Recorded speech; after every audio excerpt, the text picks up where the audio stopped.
참 좋으신 예수님, 오늘 이 새벽에도 주님 앞에 감사드리며 하루의 첫 시간을 말씀과 기도로 시작합니다.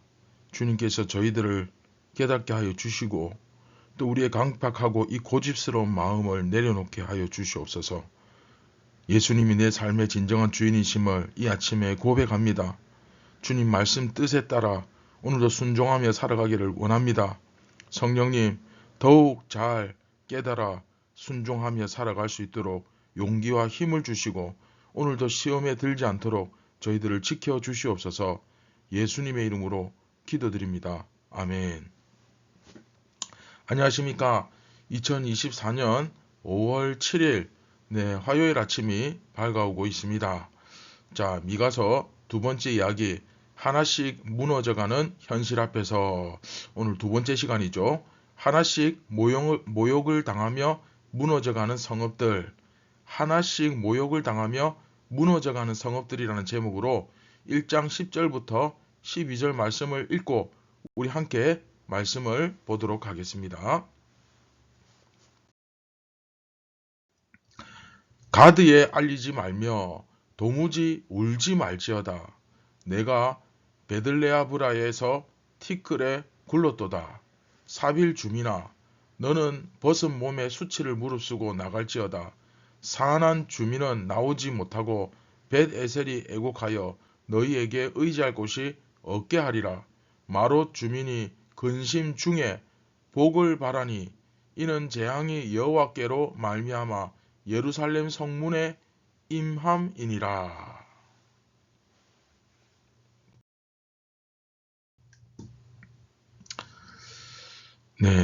지난 시간 그 아수르의 군대가 물러나고 이제 이 말씀이 주어졌는지 아니면 정말 미래에 이런 일이 있을 것을 예견하면서 그렇게 주어진 말씀인지 우리가 이제 분명히 알 수는 없지만 그러나 분명한 것, 정말 중요한 것은 이러한 고통, 이러한 심판이 유다에게 내릴 것이다, 임할 것이다 라는 것을 선포한다는 그 사실이 중요하다 말씀드렸죠. 그렇죠?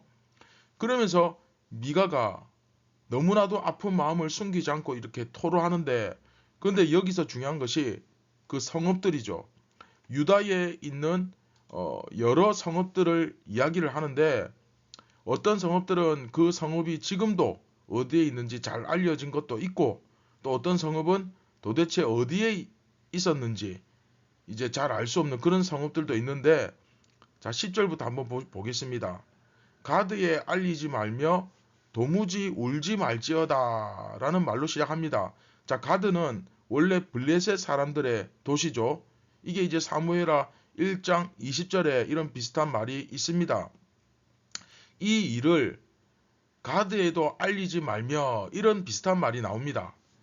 후반기에는 블레셋이 거의 다 다윗에 의해서 이렇게 밀려났기 때문에 가드가 유다의 땅이었지 않겠습니까? 원래는 블레셋이었지만 이제 다윗 시대에 차지했겠죠. 그런데 그 유다의 땅에 그 유다의 땅에 속해 있는 그 가드에 알리지 말라, 도무지 울지 말라 라는 말을 하면서 그 도시 이름 하나하나를 이제 그 유대 땅의 도시의 이름을 하나하나 언급하면서 이제 애가를 부르기 시작합니다. 그러면 여기서 가드에 알리지 말라 이 말은 도대체 무슨 말이냐? 여러분 사무엘하에 보시면 다윗이 통곡을 하면서 그 요나단이 그 사무엘 1장 보시면 사울과 요나단이 블레셋과의 전투에서 죽잖아요. 그 사랑하는 친구 요나단이 그 전사했다는 죽었다는 소식을 듣고 다윗이 막 통곡하면서 애곡하는 그 모습이 사무엘하 1장에서 나오거든요. 자, 무슨 말이겠습니까? 이제 이 애가가 시작되는 것을 알리는데 그 시작을 알리는 것을 이 다윗의 그 슬픔을 끌어와서 그 죽음에 대한 슬픔을 끌어와서 시작하는 겁니다. 다윗이 요나단이 죽었다는 소식을 듣고 통곡을 했던 그 모습과 같이 이 일을 가드에도 알리지 말며 라고 했던 사무엘하 1장 20절 그 노랫말을 인용하면서 유다의 여러 성읍을 향한 애가를 시작하는 겁니다. 가드에 알리지 말며 도무지 울지 말지어다. 이렇게 다윗이 사랑했던 요나단을 위해 애곡하듯이 유다를 위한 그 애곡을 하면서 시작하는 거죠. 그래서 내가 베들레아브라에서 티끌에 굴렀도다 이런 말을 쓰는데, 자, 베들레아브라가 어디냐 하면, 네, 정확히 저도 어디 있는지 잘 모릅니다. 근데 이제 이 베들 하면 베트, 그쵸? 집이란 뜻입니다. 히브리어, 그쵸? 베트, 집이란 뜻이고, 아브라 하면 먼지거든요. 먼지 또는 뭐 흙. 그러니까 좋은 의미로도 사용되고 나쁜 의미로도 사용되는데, 날리면 먼지고 땅에 붙어 있으면 흙 아닙니까? 그쵸? 그래서 뭐 좋은 의미로는 토질이 좋은 그러한 지역이다, 뭐 이런 식으로 이런 데 사용되기도 하고, 어쨌든 그 베들레아브라 그러니까 이 흙의 집 또는 먼지의 집 뭐 이런 뜻이거든요. 그런데 거기서 티끌에 굴렀도다. 네, 먼지의 집에서 먼지에 굴렀도다. 이런 표현을 쓰는 거죠. 그럼 이게 좋은 의미겠습니까? 나쁜 의미겠습니까? 그렇죠. 안 좋은 의미로 쓰는 거죠. 자, 그러니까 이 이름들을 보면 이 이름 자체가 어떻습니까? 모욕을 당하는 거예요. 베들레아브라. 이게 좋은 뜻이라면 분명히 이런 데 사용됐겠죠. 토질이 좋고 뭐 토양이 아주 훌륭한, 그래서 흙의 집이다. 흙이 원래 이런 모습이다. 하나님께서 복 주시는 흙의 모습이 이러한 것이다. 뭐 이런 식으로 표현된 지명이었겠죠. 좋은 식으로 사용되었다면.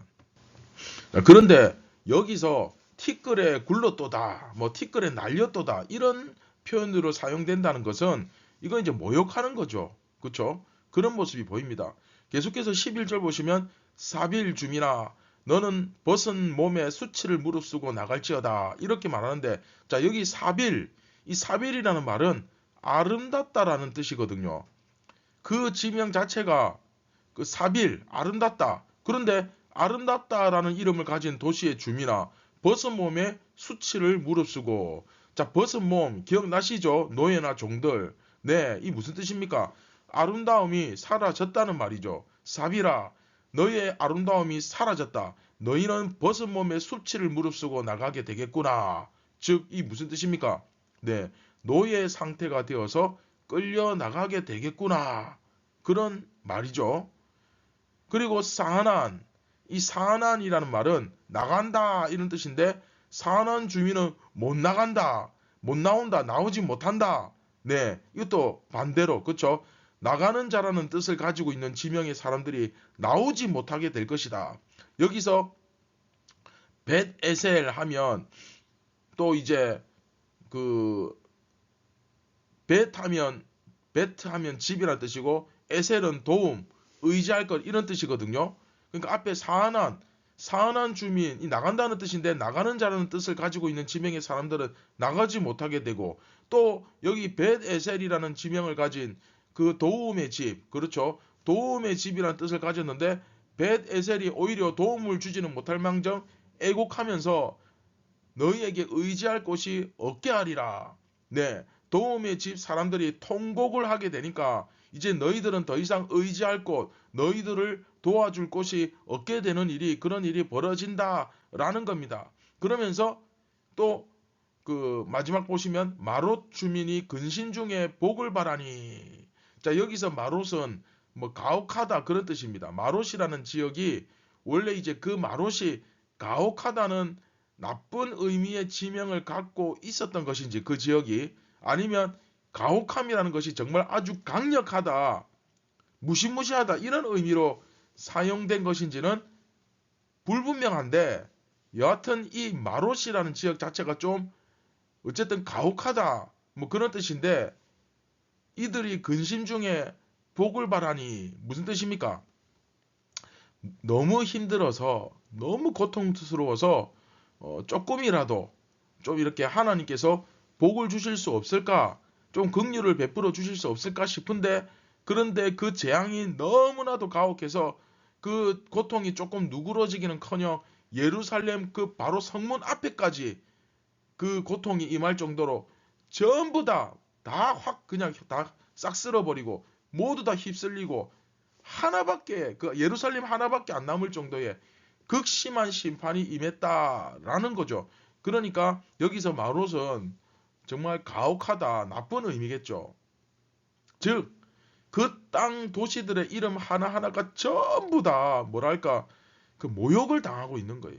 예를 들면 사랑의 교회인데 사랑이 없고, 나눔의 교회인데 맨날 더 가지려 싸우고, 섬기는 교회인데 대접받기를 좋아하고, 주님의 교회인데 사람이 주인이고, 뭐 이런 식으로 전부 그 뜻이 반대로 되는 거예요.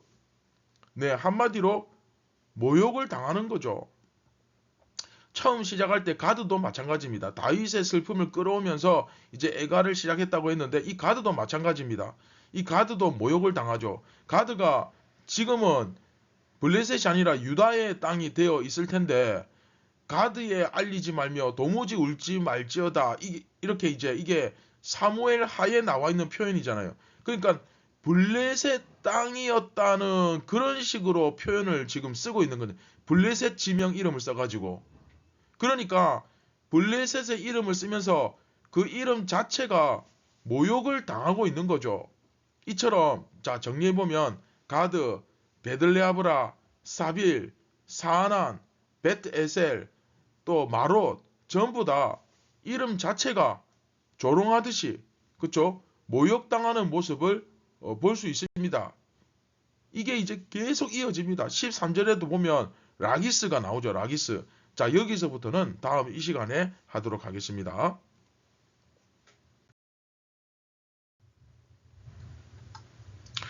자 여러분 이 하나님의 말씀을 전하는 미가 선지자의 마음이 지금 어떨 것 같습니까?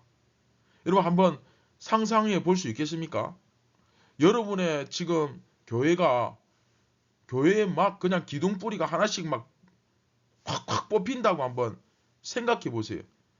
막 하루하루 교회 무너져 가는 게 눈에 보일 정도로 여러분 가정이 하나씩 하나씩 무너져 가면서 망해간다고 한번 생각을 해보세요. 처음에는 경제 문제가 타격을 받더니 이어서 막 자녀들이 하나씩 신앙을 잃고 막 무너지기 시작하고 그러다 뭐 나 자신마저도 신앙생활 제대로 하는 줄 알았는데 그동안 그래도 나는 하나님 앞에 잘 버텼다고 생각했는데 알고 보니 너무나 형편없는 교만이었고 정말 어처구니 없는 그랬을 때 얼마나 여러분 끔찍하겠습니까?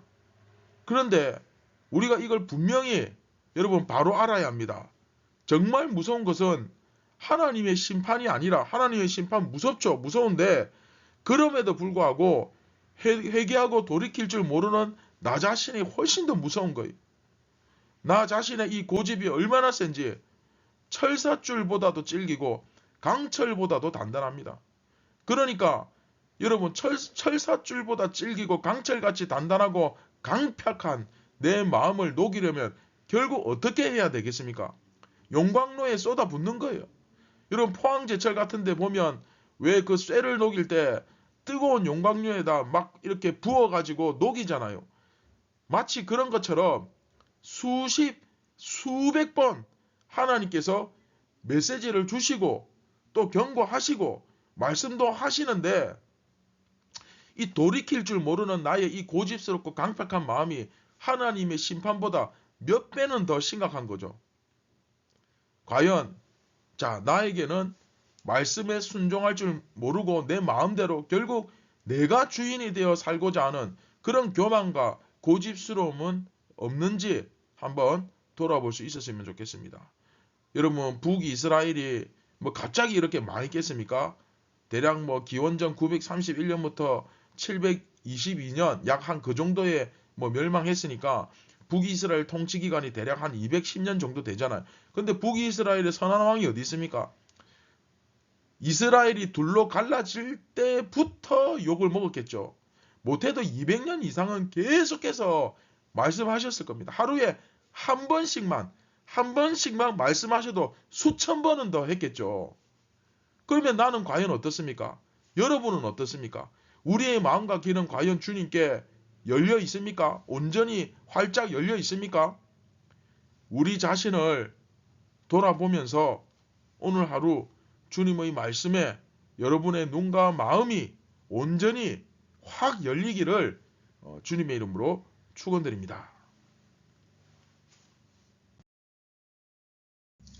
네, 같이 기도하겠습니다. 참 좋으신 예수님, 오늘도 저희의 눈과 마음이, 귀가 주님을 향하게 하여 주시고 온전히 그 눈과 마음이 열려서 그 말씀을 들을 때 진심으로 그 말씀을 다른 사람에게 적용하는 것이 아니라 나 자신에게 적용하고 그 말씀 앞에 깨어지고 돌이키고 회개하며 나 자신을 주님 앞에 바로잡는 그런 오늘 이 아침이 되게 하여 주시고, 주님께서 수십 번, 수백 번, 수천 번 말씀하심에도 불구하고 깨닫지 못하는 나의 이 강팍한 마음을 돌이키게 하여 주옵소서. 오늘도 말씀을 듣게 하여 주시옵소서.